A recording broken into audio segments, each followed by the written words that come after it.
마가복음 8장 30절에서 32절 말씀, 총 우리 세 곳을 찾을 텐데요.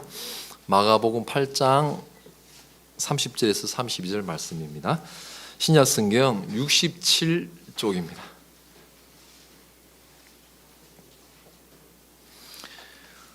마가복음 8장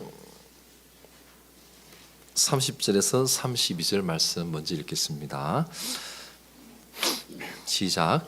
이에 자기의 일을 아무에게도 말하지 말라 경고하시고 인자가 많은 고난을 받고 장로들과 대제사장들과 서기관들에게 죽임을 당하고 사흘 만에 살아나야 할 것을 비로소 그들에게 가르치시되 드러내놓고 이 말씀을 하시니, 거기까지만 하겠습니다. 9장 30절에서 32절 말씀입니다. 그곳을 떠나 갈릴리 가운데로 지날새 예수께서 아무에게도 알리고자 아니하시니 이는 제자들을 가르치시며 또 인자가 사람들의 손에 넘겨져 죽임을 당하고 죽은 지 3일 만에 살아나리라는 것을 말씀하셨기 때문이더라. 그러나 제자들은 이 말씀을 깨닫지 못하고 묻기도 두려워하더라. 우리 마지막입니다. 10장 32절에서 34절까지 말씀입니다. 예루살렘으로 올라가는 길에 예수께서 그들 앞에 서서 가시는데 그들이 놀라고 따르는 자들은 두려워하더라.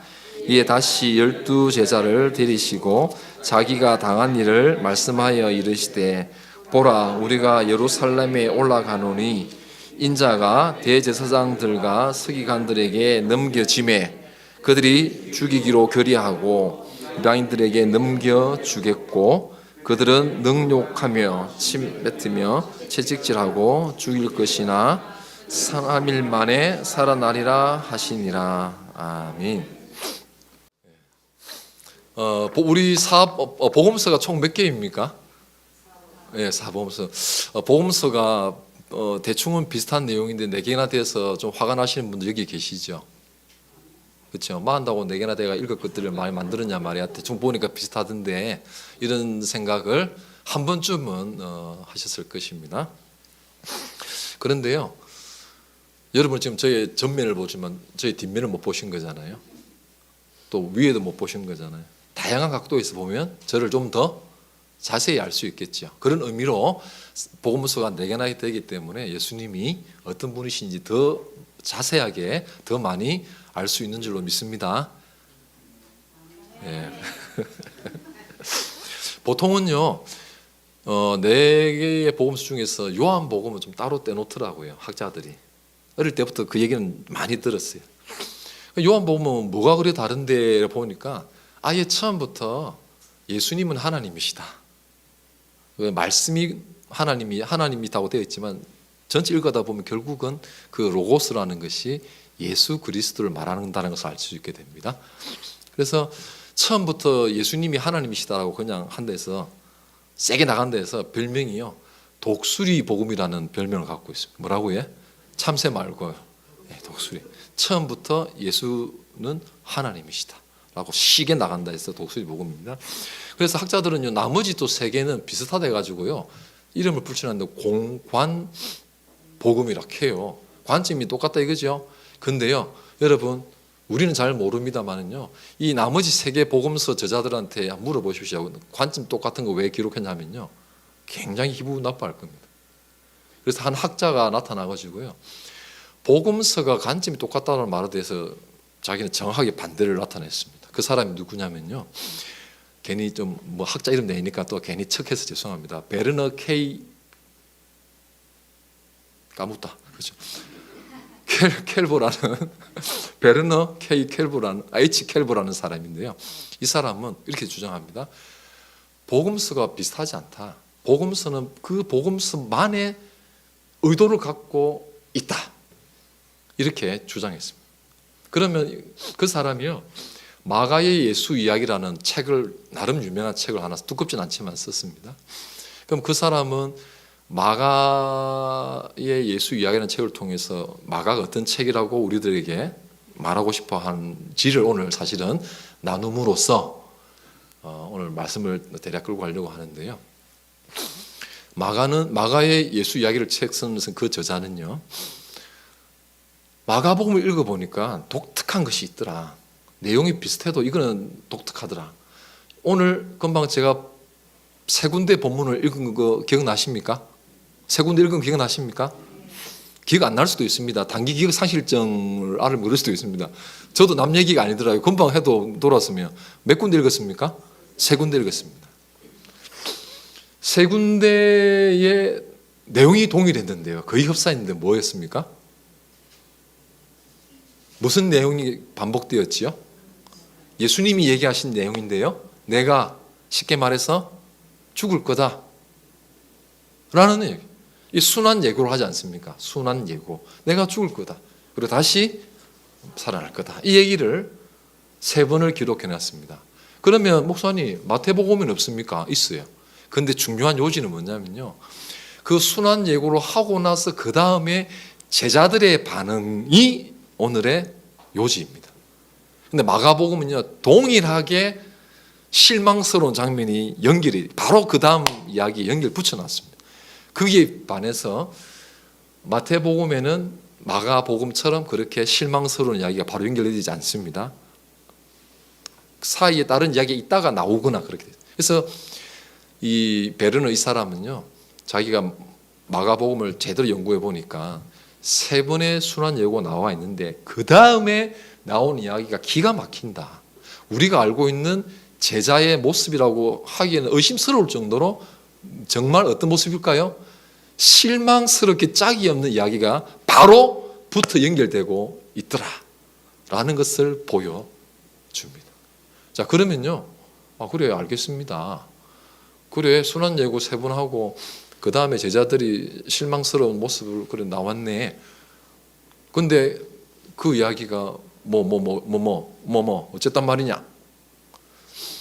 우리는 남의 일이라서 관심이 없지만요, 주후 70년경에 어떤 일이 있었는지 혹시 아십니까? 이스라엘 땅에 주후 70년경에 이스라엘의 예루살렘이 우리는 관심이 없죠. 종이에서나 보는 이야기니까. 예루살렘이 멸망했습니다. 멸망당하고 나서도 3년 뒤까지 끝까지 우리는 항전한다고 했던 그런 유명한 그런 사람들도 있습니다. 마사다 항전 들어보셨을 겁니다. 이 사람은 마지막까지 인정할 수 없다. 어떻게 예루살렘이 함락될 수, 이스라엘이 멸망할 수 있냐면 끝까지 항전. 그래서 마지막에 죽을 때에는 적들에게 죽고 싶지 않다 해서 스스로 자살하거나 서로 이렇게 죽여줌으로써 했던. 그래서 로마군이 어렵게 올라가 보니까 사람들이 다 죽어 있는 거예요. 기가 막히는 거죠. 그 스피릿, 그 정신이 유대 속에 있는 거예요. 죽어도 누구 손에는 못 죽는다라는 그런. 그래서요, 우리는 이 예루살렘 멸망에 대해서 의미 부여할 마음이 전혀 없지만요, 신학이 언제 더 깊어졌느냐? 갑자기 신학이라는 단어 꺼내서 괜히 또 척하는 게 죄송합니다. 주전에 유다 사람들이 포로로 끌려가가지고 바벨론으로 끌려갔지 않습니까? 그랬을 때에 그들은 끌려가가지고 아무 생각 없었을까요? 고민이 깊었어요. 왜? 첫 번째는 뭡니까? 하나님이 계신 예루살렘이 어떻게, 하나님이 계신데 어떻게 예루살렘이 멸망할 수 있노? 이사야서에 보니까 기적적인 방법으로 이겨내두만은. 그리고 예레미야가 항복하고 가랍니다 하니까 저 매국노 해가지고 끝끝내 버티다 결국은 예레미야의 말처럼 끌려갔지 않습니까? 자기들은 고민이 깊겠죠. 어떻게 하나님이 계신데 우리나라가 멸망할 수 있냐고. 혹시 하나님이 잡신들보다 약한 거 아니야? 이런 생각들이 막 올라오지 않습니까? 근데 누군가는 그 이유를 풀어주지 않으면 백성들은 힘들어 미치는 거예요. 지도자가 나서서 우리가 이렇게 된 이유는 이러이러하단다라고 얘기를 해줘야 되는데 그게 정리가 안 되면 사람들은 먹고 살면 됐지. 아닙니다. 그게 정리가 안 되면 못 살아내는 거예요. 그래서 그건 옛날 이야기고, 이제 지금 주후 70년경에 예루살렘성이 멸망하고 나서도 그들은 고민이 깊습니다. 그랬을 때에 뭐 많은 사람들이 왜 예루살렘이 몰락할 수밖에 없는지 말을 내놨겠죠. 대부분의 이스라엘 사람들은 이런 얘기를 했다라고 합니다.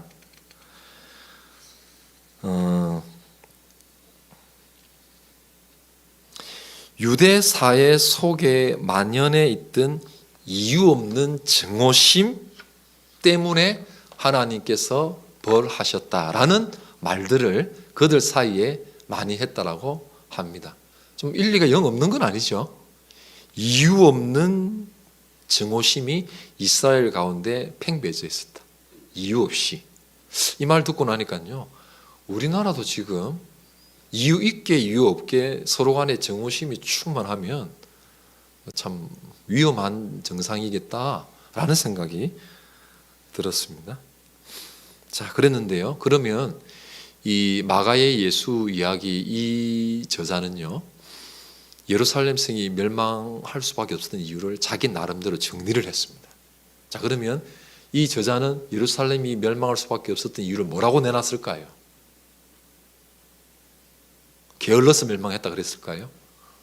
그것이 아니고 그 이유를 예수님 시대 때에 예수님과 가장 가까이 있었던 바로 그 누굽니까? 제자들에게서 찾고 있습니다.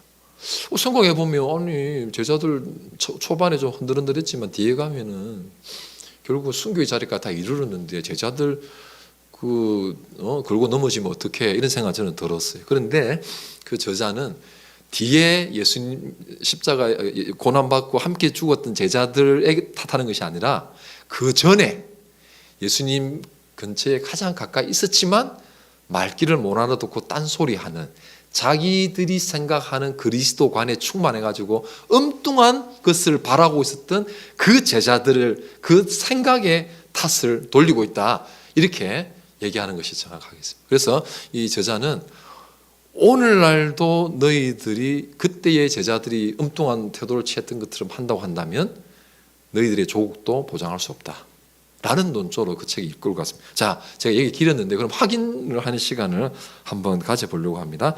그래서 총 몇 번의 순환 예고가 나왔다고요? 3번. 자, 그랬어요. 자, 첫 번째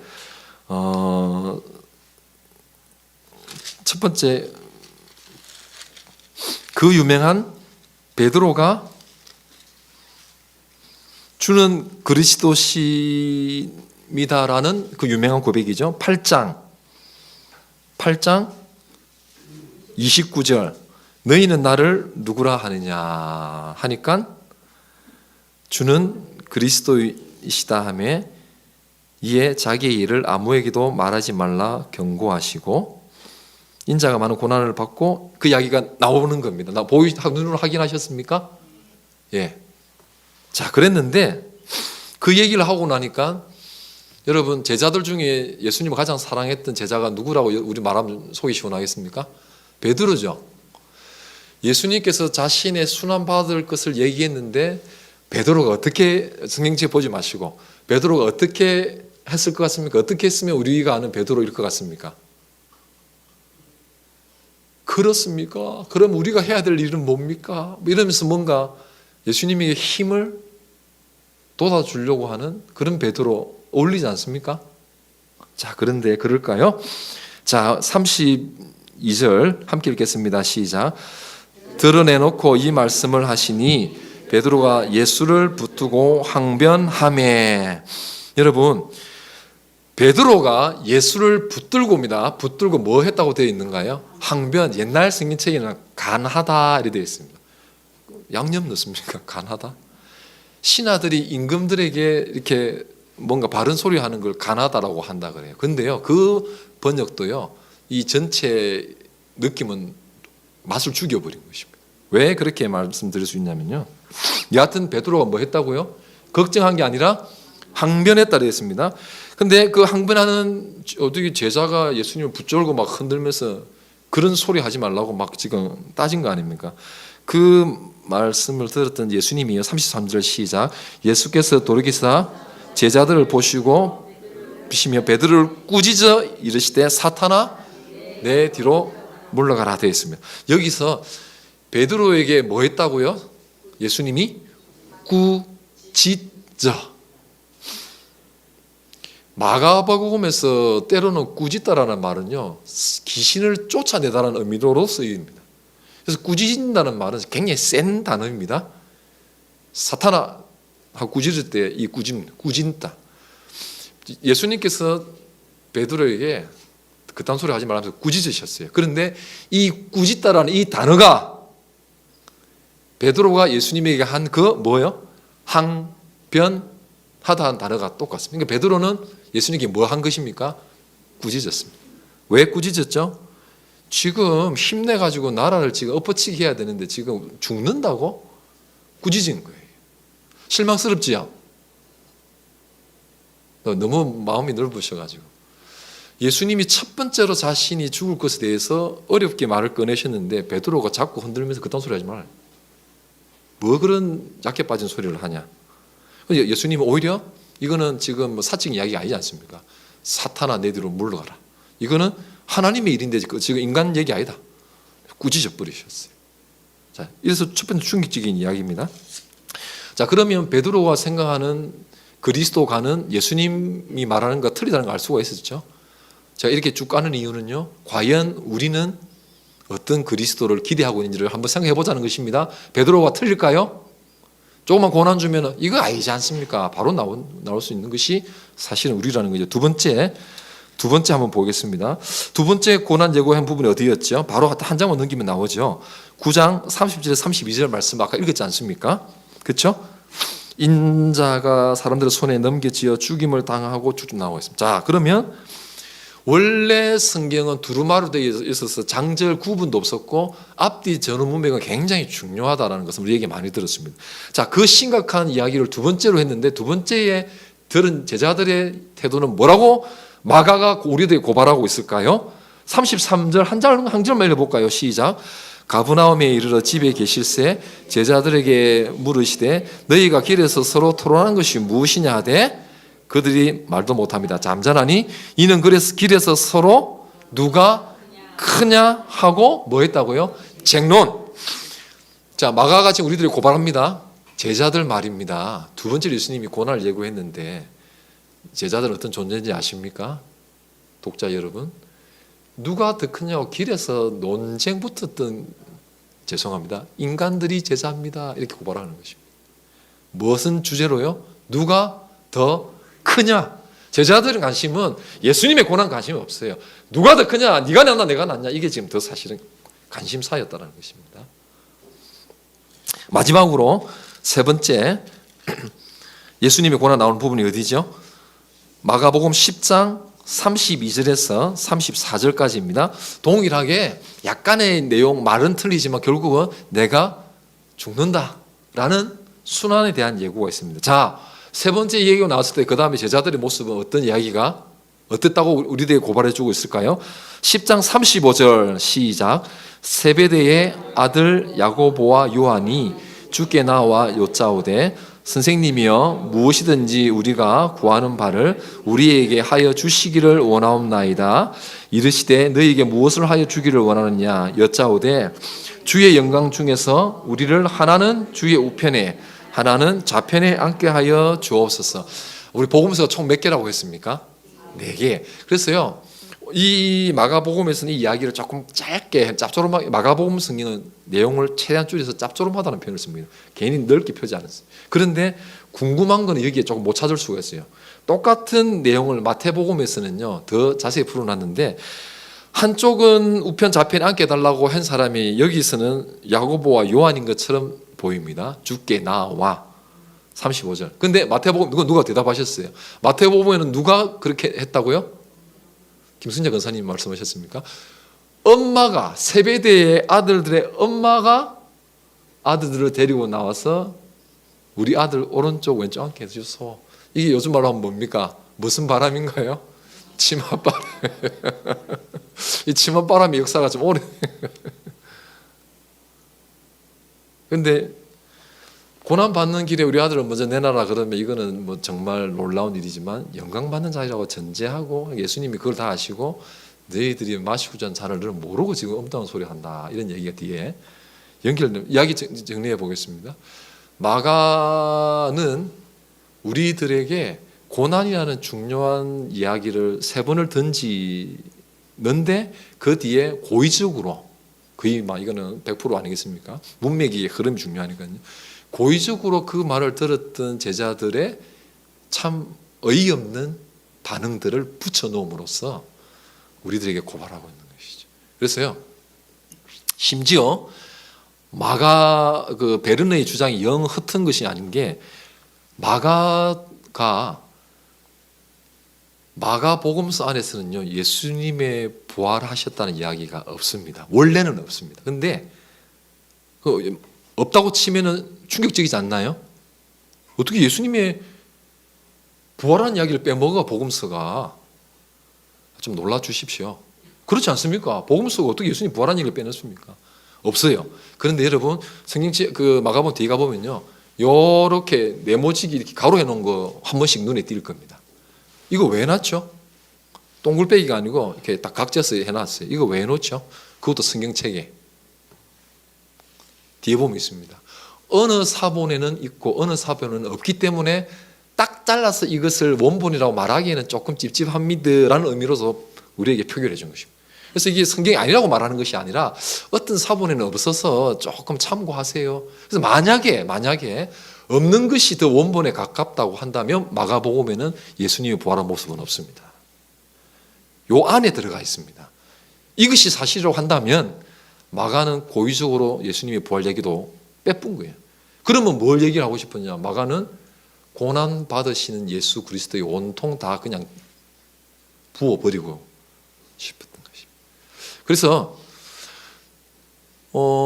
유대인들뿐만 아니라 유대 그리스도인들도 기독교인들도 초대 기독교인들도 예루살렘이 망했다는 것은 충격적이었을 거예요.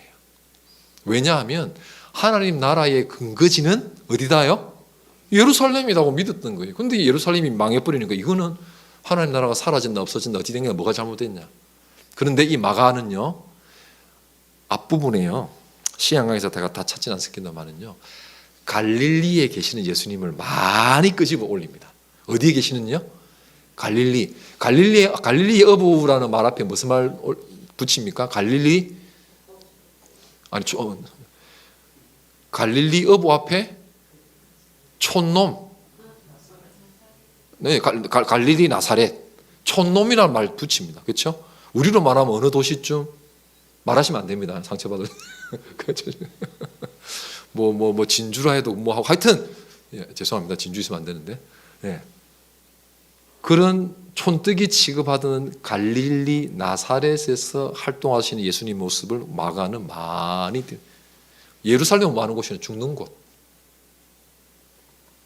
자, 말씀을 이제 살살 정리를 해야 되는데요. 마가의 예수 이야기를 쓴 이 베르느나 이 사람은요. 지금 예루살렘이 멸망한 탓이라고 하면 부정적인데 이유를 찾아내려고 하는데 그것은 예수님 시대 때부터 가장 가까이 있었던 제자들의 엉뚱한 모습부터 기인한 거다. 그때부터 잘못 빼앗다. 그래서 오늘날 우리는 이 끔찍한 결과를 우리는 맞이했다. 라고 그들은 설명하고 우리들에게도 경고함을 줍니다. 그래서 여러분 예수님에게 가장 가까워 있는 사람들은 내부인이라고 치고 예수님과 좀 거리가 멀어 보이는 사람을 외부인이라고 친다고 한다면 여러분들 생각에는 내부인 중에 내부인은 누구입니까? 제자들이지요. 그러면 좀 멀어 보이는 외부인 하면 생각나는 사람이 누가 있겠습니까? 좀 멀어 보이는데 막 이렇게 복음서에 등장하는 사람들 뭐 바디메오 이런 사람 생각납니까? 맹인 바디메오. 이렇게 별로 내부인처럼 보이지 않는 바디메오는 순종하고 따르는 모습을 보여줌으로써 진짜 내부인은 도대체 누구냐라고 우리 얘기하죠.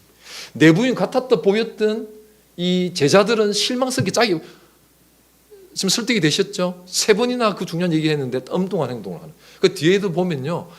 다른 여자들이 말해도 믿지 않았다는 얘기도 몇 번 반복이 돼요. 그래서 제자들은 영 너무 신통찮은 그런 모습을 보여줍니다. 말씀을 정리하겠습니다. 제가 조금은 건방지게 우리 성도님들 눈을 쳐다보면서 여쭙겠습니다. 대답해 주셔야 됩니다. 성도님들은 예수님하고 좀 가깝습니까? 다시 질문하겠습니다. 예수님의 내부인들이십니까? 여기서 아멘하면 큰일 난다고 여기서 지금 참으시는 것 같은데, 예수님하고 조금 가까운 편이십니까? 사람들이, 여러분들이 예수님하고 가깝다라고 다 그렇게 알고 있습니까? 그리고 스스로도 그렇게 생각하십니까? 근데 아멘. 그런데 오늘 말씀으로 그냥 좀 불쾌하지만 그 집을 땡겨 올린다고 한다면 착각일 수 있다. 내부인이라는 사람, 제자들이 이 지경이 있다. 나는 예수님하고 가깝습니다. 착각일 수 있다.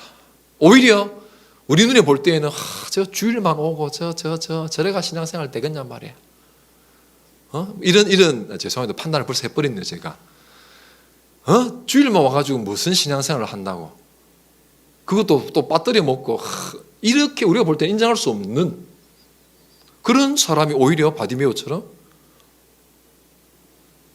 진정 예수님을 따르는 사람으로 드러날 수도 있다. 그래서 지금 우리가 만약에 나는 지금 힘이 있다라고 생각한다고 한다면 굉장히 조심해야 되는 것입니다. 그래서 우리 식으로 얘기를 잠시만 더 땡겨와 보면 이런 것이죠. 우리나라가 예를 들어 한 30년 후에 한국 기도가 폭삭 망해버렸어요. 경제도 주저앉고 국력도 주저앉고 영적인 것도 다 주저앉았어요. 그래서 기가 막히게 됐다. 교회 지도자들이 어쩌다가 우리가 이렇게까지 됐냐. 누군가는 이유를 밝혀내라. 학자들 똑똑한 척 다 하더만 정리해봐라. 누군가는 정리했는데 한참 우리 교회가 부흥할 때에 우리는 영원히 우리는 잘 되는 줄 알고 교만 방자해서 이 지경이 됐다. 다음 세대 준비 안 하고 그저 누가 더 높냐고 길에서 논쟁하고 내가 더 크다고 막 싸우다가 우리 이 지경이 됐다. 설교 말씀 들리고 하늘 성경 말씀은 들어도 내 관심 없는 바고 그저 누가 똑바로 예수 믿겠다 그러면 붙잡아 흔들면서 딴소리 하지 말라고 오히려 비난하는 자가 되고, 내 자식들 더 좋은 자리에 앉히겠다고 치맛바람 일으키고 그저 세상적으로 알아줄 만한 자리에 높이겠다고 거기에 눈이 멀겠기 때문에 오늘 이 지경에 이르렀습니다 라고 누가 글을 쓴 것이라고 이렇게 볼 수 있는 것입니다. 얼마나 충격적인지 모릅니다. 그래서 마가는 다른 복음서와 있는 내용들을 비슷한 내용이 있지만 방향만큼은 이 방향으로 달렸다라고 마가의 예수 이야기는 이렇게 우리도 얘기하고 있습니다. 말씀 정리하겠습니다. 참 남 비난할 여유가 없어요. 남 어떤 탓할 여유가 없습니다. 가장 가깝다고 생각하는 내가 혹시나 외부인은 아닌지 이 사순절 기간 동안에 우리가 겸손한 마음으로 그렇게 돌아보는 저와 우리 모든 성도님들 다 되시기를 축복합니다. 기도하겠습니다. 하나님 아버지, 마가의 예수 이야기, 마가가 우리들에게 보여주고자 했던 그것, 하나님 우리는 아니다라고 말하기가 너무 자신이 서지 않습니다. 하나님 아버지, 이 마가의 경고를 잘 받아서 우리의 다음 세대가, 우리의 다음이, 우리의 자녀들이 힘만을 사랑하다가 엉뚱한 길로 가지 않도록 우리가 먼저 깨어서 가르치고 인도하는, 그리고 교회를 지켜나가는, 이 민족을 지켜나가고 세워나가는 우리 모두가 되게 하여 주옵소서. 예수님의 이름으로 기도합니다. 아멘.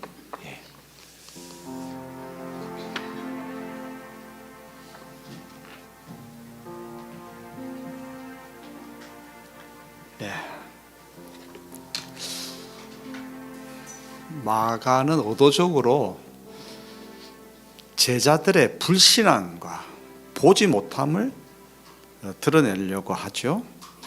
그래서 바디메오는 보지 못했지만 나중에 보게 됩니다. 의도적인 거죠. 본다고 하는 자는 보지 못하고 보지 못하고 하는 그런 자는 보게 됩니다.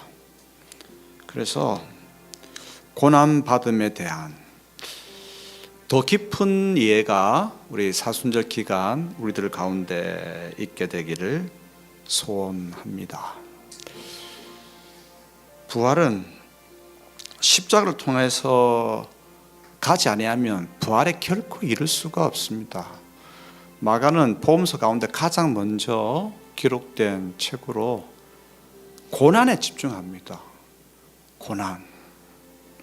그래서 고난에 집중하다 보니까 부활, 처음에 제자들은 부활을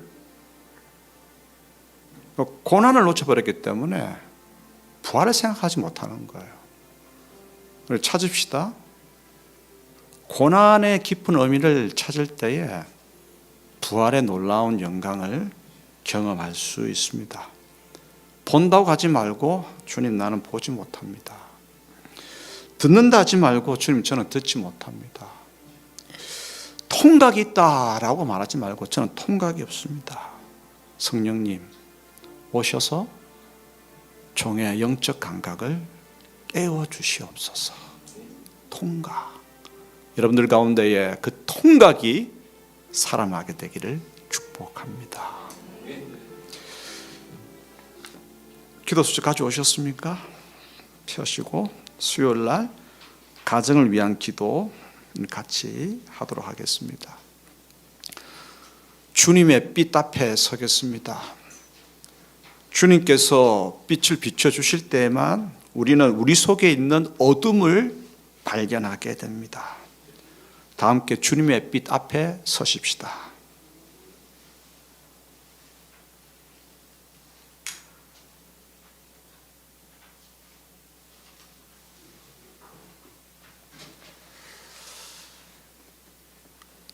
수요일 날 주제는 가정입니다. 가정을 위해 기도하지 못한 우리의 잘못을 용서 구하는 기도를 드리십시다. 가정이 작은 교회가 되도록 우리가 부모인 우리의 역할을 하지 못한 잘못을 회개하는 기도를 드리십시다. 한 1분 정도 참여의 기도를 드리겠습니다.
예수님 이름으로 기도합니다. 아멘. 이제 기도문으로 함께 기도하겠습니다. 우리 가정이 작은 천국이 되게 하소서. 말씀을 읽고 기도를 따라 같이 기도하겠습니다. 의인의 아비는 크게 즐거울 것이요 지혜로운 자식을 낳은 자는 그로 말미암아 즐거울 것이니라. 내 부모를 즐겁게 하며 너를 낳은 어미를 기쁘게 하라. 잠언 23장 24절로부터 25절. 내 아버지와 어머니를 공경하라. 이것은 약속이 있는 첫 계명이니 이로써 내가 잘되고 땅에서 장수하리라. 또 아비들아 너희 자녀를 노엽게 하지 말고 오직 주의 교훈과 훈계로 양육하라. 에베소서 6장 2절로부터 4절 말씀. 저희에게 가정을 주시어서 천국의 기쁨을 누리게 하신 하나님 아버지, 가정을 사랑하지 못한 저희의 죄를 용서해 주옵소서. 자녀를 바르게 가르치지 못한 죄를 용서하시고 믿음의 가정을 이루지 못한 허물을 용서하여 주옵소서. 날마다 저희를 선한 길로 인도하시는 하나님 아버지, 우리 가정에 성령 하나님의 은혜가 충만하기를 간구합니다. 저희 아버지와 어머니들에게 사랑과 지혜를 주옵소서. 또 저희 자녀들에게 순종의 마음과 훌륭한 인격을 주옵소서. 남편들에게 아내를 사랑하고 돕는 마음을 주시고 아내들에게 남편을 존경하는 마음을 주옵소서. 부모는 자녀를 믿음의 자녀로 양육하게 하옵소서. 자녀들은 하나님을 섬기며 자신의 일을 성실히 감당하게 하옵소서. 어르신들을 편안하게 모시는 가정이 되게 하옵소서.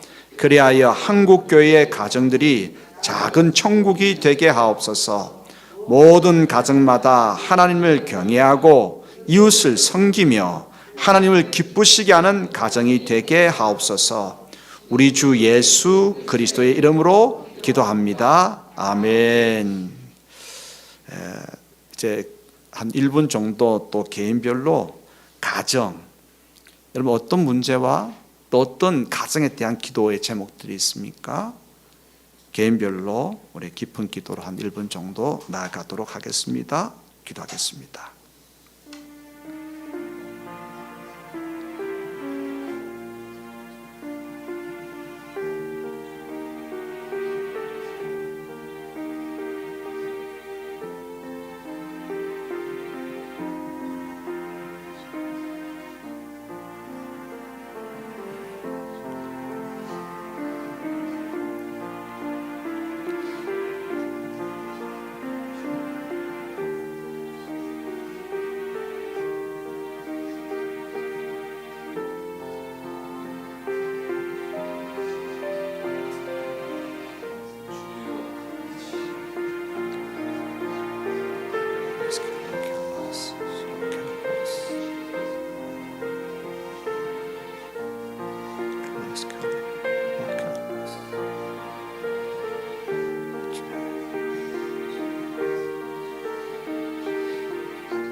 하나님 아버지, 가정을 생각할 때에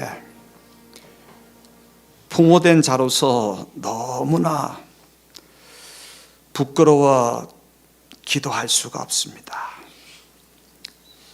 자녀를 위해서 무릎 꿇어 간절하게 기도하지 못했고 그들을 부둥켜 안고 격려하지 못했기에 우리의 자녀들이 곁길로 가지 않나, 바르게 신앙 가운데 서지 못한 까닭이 바로 종의 모습으로 말미암아서 있기에 더욱더 부끄럽고 주님 눈물 납니다. 주님, 그러나 이제 말씀 위에 가정을 세워보고자 합니다. 먼저 부모된 이로서 말씀 앞에 앉고 아들아 딸아 함께 말씀 앞에 앉아보지 않겠니? 함께 말씀의 식탁에 앉을 수 있도록 저희 모든 식구들에게 성령님의 감동을 허락하여 주시옵소서.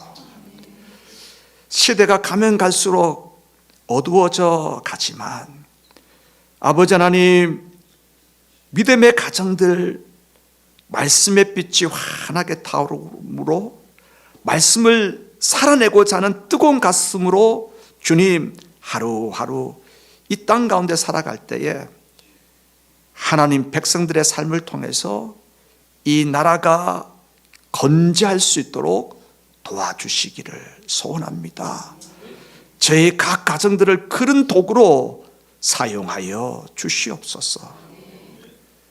하루 종일 일터에서 살다 보면 지치고 억울하고 주님 분노가 가득할 때가 많습니다.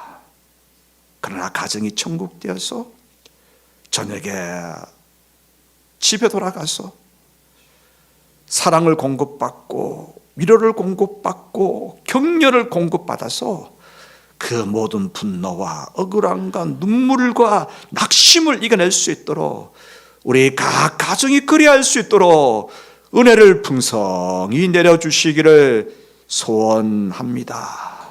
성령님, 가정이 흔들린 까닭에 이 사회가 흔들립니다.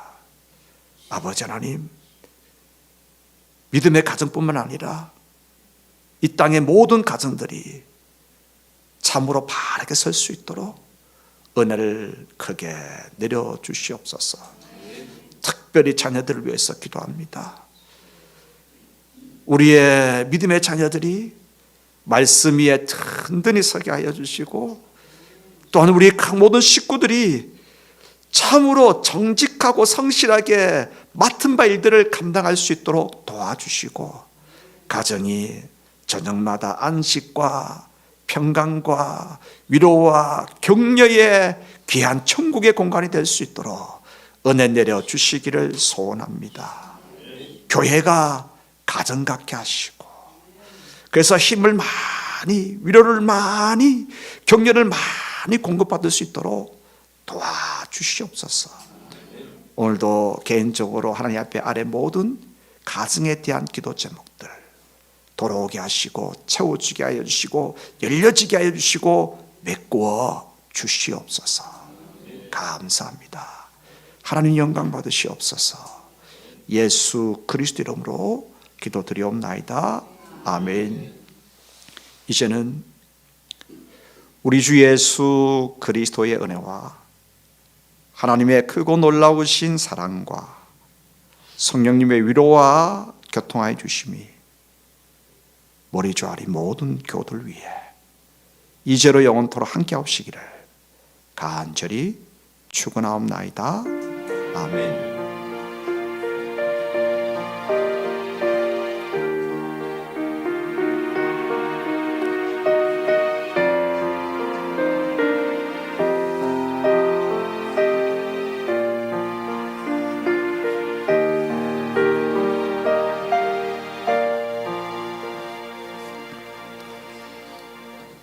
앞뒤 저를 한번 샬롬으로 인사할까요? 샬롬. 교회 소식 전하겠습니다. 사순절 첫 번째 주일 보내고 있습니다. 사순절 연속기도회가 진행되고 있습니다. 이번 주 월요일부터 작정한 시간대 교회에 오셔서 기도하시고, 또 여의치 못한 사정이 있는 분들은 집에서 사순절 기간 더 깊은 기도로 나아갈 수 있게 되기를 바랍니다. 그리고 주중에는 7시 30분에 우리 당회원들 인도로 참회 기도회가 짧게 진행되는데 시간 내셔서 또 오셔서 함께 할 수 있었으면 좋겠습니다. 그리고 정기 신방이 3월 18일 화요일부터 매주 화수 신방이 진행되겠습니다. 미리 광고를 내놓았는데 해당 날짜에 구역장님들께서는 각 가정 순서 정하셔서 준비해 주시기를 바랍니다. 오전 10시부터 진행되겠습니다. 봄맞이 대청소가 이번 주 15일 토요일 오후 2시에 있겠습니다. 이제 묵은 때 잘 걷어내고 깨끗하고 또 깔끔하게 교회 예배당 잘 정돈할 수 있는 기회, 또 봉사할 수 있는 기회잖아요. 그래서 이 일에 우리 교우들께서 많이 참여해 주시기를 바랍니다. 아가페 모임이 이번 주 금요일 14일 오후 6시 30분 1층 유치부실에서 있겠습니다. 주보 다 가지셨죠? 성령의 능력으로 부흥하는 교회. 첫 번째 한번 다 읽어보십시다. 성경 말씀 앞에 앉게 하시는 성령님, 기도를 도우시는 성령님, 예배 가운데 임하시는 성령님, 전도하고 친교하게 하시는 성령님, 성령님 이러한 역할을 우리에게 허락해 주십니다. 이번 한 해는 말씀 앞에 앉고 열심히 깊은 기도로 들어가고 예배 온 힘을 다해서 예배하고 그리고 전도하고 선교하는 일에 힘쓰는 우리 모두가 되어서 성령의 능력으로 부흥하는 귀한 교회가 되기를 소원합니다. 우리 앞뒤적으로 한번 주님 안에서 사랑하고 축복합니다 인사하고 돌아가도록 하겠습니다. 주님 안에서 사랑하고 축복합니다.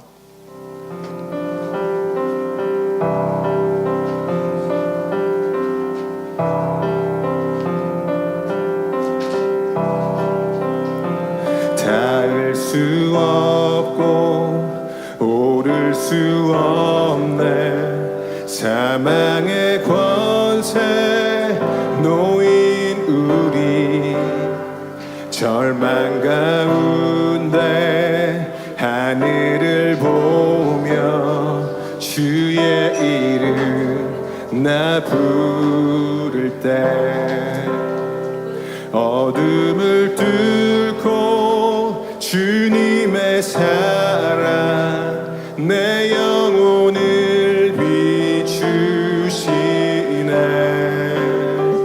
모든 것 이미 이루신 주님 주 예수 내 산소망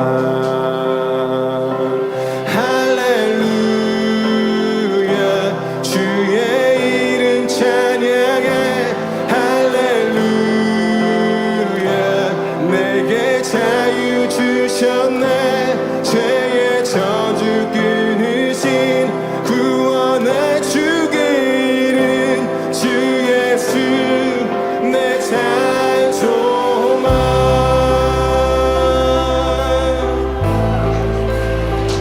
위대한 자비 형언 못하며 한없는 은혜 표현 못해 내 죄와 수치 지기 위하여 이 땅 위에